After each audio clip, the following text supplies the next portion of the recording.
Hi, and welcome back to Mr. Keith Online. And today I have the opportunity to speak with Craig Lynn from ECL Real Estate Appraisals Incorporated.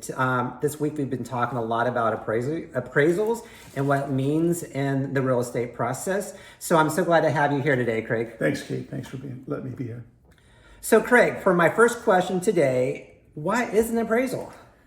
It's a professional, unbiased opinion of value, of market value. In my case, it's used in real estate. We could also do art. I wouldn't, but somebody could do art. It could be doing, of course, land. It could be doing a commodity, almost any commodity. That's what it is. Great, thank you. Okay, so that's great information. So my next question for you, Craig, is what do you look for when you go to a traditional residential house?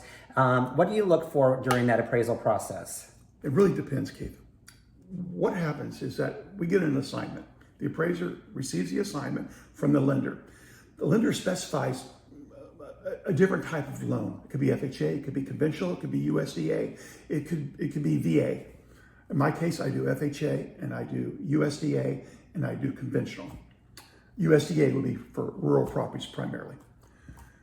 When we get the assignment, they tell us whether it's going to be conventional or FHA. Depending on the type of inspection,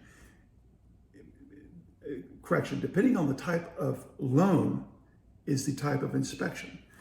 And FHA has a completely different scope of work than a conventional appraisal inspection. A conventional appraisal inspection most often is as is. You see a home, you look at the front, you kind of get an idea what you're walking into. You walk the property, you introduce yourself, you start measuring the property, you start photographing the property. If someone's there, you interview the occupants, the agents, and it's that simple. Interestingly, we do measure. It's a requirement for appraisers to measure for a reason. So you just mentioned that you measure for a reason. What is that reason?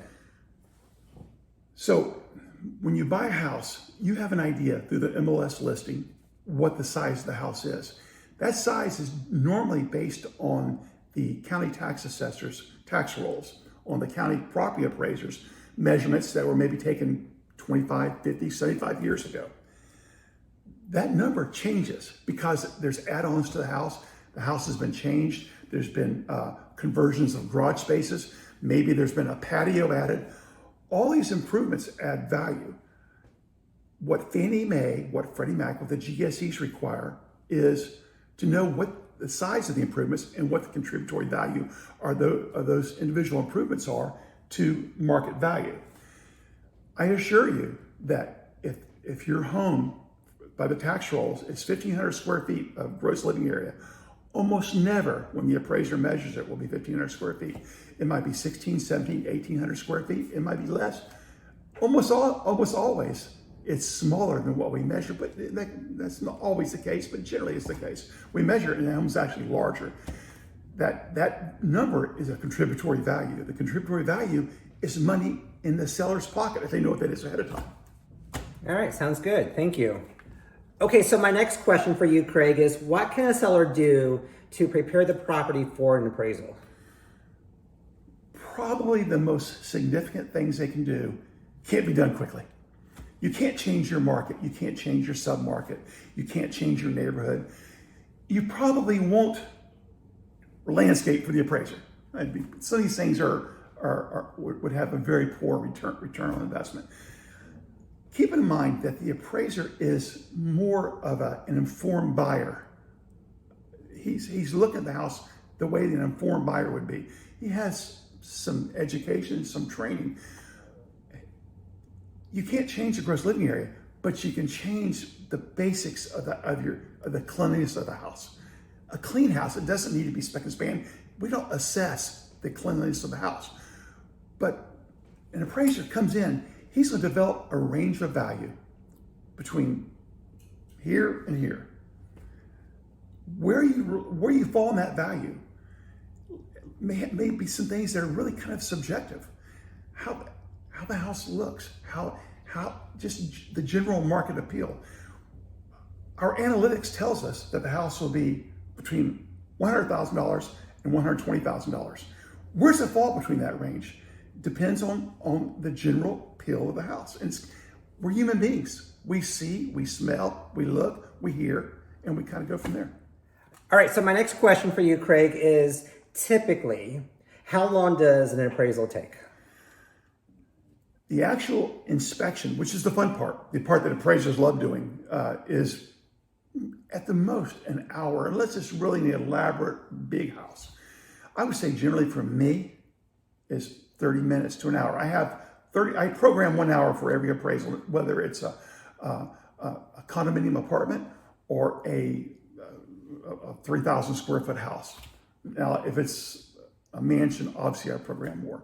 But I do 30 minutes to an hour generally is where I know I'm going to be there. Because I want to spend time and talk to the agent or the homeowner if they're available. They aren't always available. So that's how much at the time of the inspection. After that, I got to go to my office. That takes 3 to 4 hours. I use every tool that I can access to cut the time down, to make it quicker. But they're still sitting down there doing the analysis. There's a lot of work. The average appraisal report of mine are 40 to 50 pages. A lot of that's boilerplate. Still has to be included. Still has to be looked at. But not all of it's boilerplate. There's a sketch, there's maps. There's a lot of things involved in putting together a report. So the answer at my office is 3 to 4 hours. If I could cut it down less than that, I would. I have a friend that does 2 to 3 hours.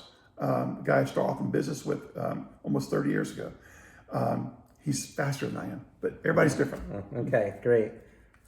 All right, Craig, so my last question for you that I have for you today is approximately on average, how much does the buyer usually pay for an appraisal? I don't always know what the buyer is paying at the lender. I know what the appraiser makes. And for my lenders, that's usually what they're paying. So the average for me is between $400 and $600 on appraisal. That's probably pretty standard for the market. Keep in mind, appraisals are commodities. We are in competition with other appraisers to sell our product.